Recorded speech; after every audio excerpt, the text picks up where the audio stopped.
Hey everyone, this is Limon Rozario. কি অবস্থা সবার? আশা করি সবাই খুব ভালো আছে। তো যাই হোক, তো বরাবরের মতন আমি আমার বাইক নিয়ে চলে আসছি।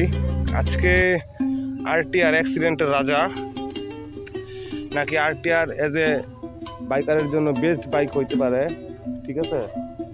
কারণ এই বাইকটার মধ্যে এমন কিছু দিক আছে যে দিকগুলোর মধ্যে আমাকে বারবার মনে হয়, কেন যেন মনে হয় যে আরটিআর এর মতন ভালো বাইকই হইতে পারে না। কারণ আরটিআর এমন একটা বাইক, যে বাইকটার মধ্যে মানে কোনো কিছুর অভাব নাই, সব কিছু পারফেক্ট আছে। কেন এই বাইকটা দিয়ে অ্যাক্সিডেন্ট হয়, এর ন্যূনতম কিছু দু একটা কারণ আমি বলতে পারি, যে কিনা আমার 5 বছরের অভিজ্ঞতা থেকে হয়েছে এই আরটিআরটা চালায়া। যেমন ধরেন যে আপনি যদি ওভার স্পিডিং করেন এবং সেইটা আপনার কন্ট্রোলের বাইরে থাকে, তাইলে আপনি যেই কোনো বাইক কি হোক না কেন সেটা নিয়ে আপনি অ্যাক্সিডেন্ট করবেন, তাতে কোনো সন্দেহ নাই। আরটিআর এমন একটা বাইক, যে বাইকটাতে কিনা মানে আপনি কোনো প্রবলেম দেখাইতে পারবেন না। এই বাইকের কোনো খারাপ সাইড আপনি দেখাইতে পারবেন না। আপনি দেখাইতে পারবেন না যে এই বাইকটার মধ্যে কিছুদিন চালানোর পরে টাঙ্কিতে জং ধরছে, বা কিছুদিন চালানোর পর গাড়িটা স্টার্ট অফ হয়ে যায়, বা এই গাড়িটার ব্রেক ভালো না।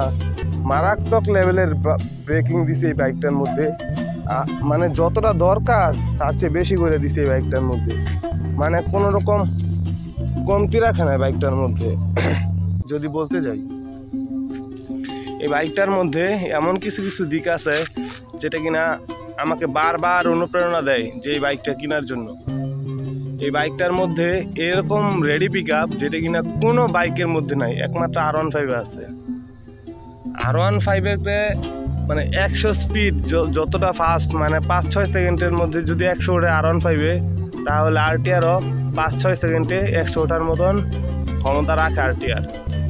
কিন্তু আরটিআরের যে ব্রেকিং কোয়ালিটি, কারণ এই আরটিআরের পিছনে বেশি ড্রাম ব্রেক শুরু থেকেই পিছনে, পরে যাই হোক পিছনেও ডিস্ক ব্রেক করছে যদিও, কিন্তু এটা যত তাড়াতাড়ি ইনিশিয়াল পিক আপটা তৈরি হয়ে যায় বা আপনাকে যে গতিটা প্রদান করে, ওই গতিটা আপনি অন্য কোনো বাইকে নিতে পারবেন না এবং দিতে পারবো না।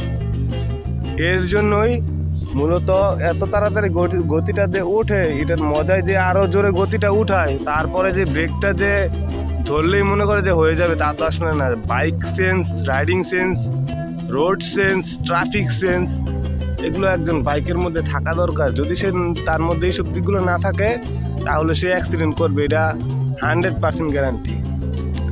তো যাই হোক বন্ধুরা, আরটিআর কখনো মানে কোনো গাড়ি খারাপ হয় না।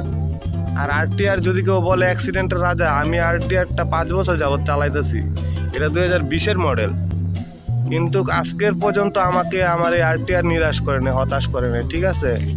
আমাকে আমার আরটিআর একদম মানে মন থেকে কখনোই নিরাশ করে নাই। আমি যখনই এটা নিয়ে বেরোইছি, আমি অনেক ক্রিটিক্যাল সিচুয়েশনে পড়ছি, কিন্তু আপনি যদি মাথা কাটায় বাইক চালান তাহলে আপনি অ্যাক্সিডেন্ট করবেন না। কিন্তু আপনি যদি বাইক কাটায় মাথা চালান, তাহলে আপনার অ্যাক্সিডেন্ট হওয়ার চান্স 99% থাকবে, ঠিক আছে? সো বাইকের কোনো দোষ নাই। RTR as a best bike আমার কাছে, যে এত সুন্দর একটা বাইক, এটা যেটার কোনো মানে আমি বলবো না এই বাইকটার কোনো খারাপ দিক আছে। হ্যাঁ, ভাইব্রেশন হয়, সব বাইকেই কম বেশি ভাইব্রেশন আছে, কিন্তু যদি আপনি একটা বাইক নতুন কেনার পর আরটিআর দেখবেন যেটার মধ্যে কতটুকু ভাইব্রেশন আছে, এটা যখন মানুষ আপনি কাউকে দিবেন বা আপনার কোনো ভাই বাদার চালাবে, তখন সে ফালায় দেওয়ার পরে দেখা গেছে যে বাইকের যে হ্যান্ডেল বার আছে বা বাইকের যে বন রেসার আছে, এগুলার অনেক সেটিংস আছে যেগুলো উল্টাপাল্টা হয়ে যায়। বা যে আছে আপনার বাইকের যে হ্যান্ডেলের যে ইটা বলে, আপনার কি বলে এটা, যাই হোক আমার মনে পড়তেছে না, কিন্তু মানে একটা বাইক আপনি নতুন অবস্থায় যদি কেউ ওইটা না ফালায় হাত থেকে বা অ্যাক্সিডেন্ট না করে, ওই বাইকটার মজাই থাকে আলাদা, অন্যরকম একটা আরাম পাওয়া যায় চালায়।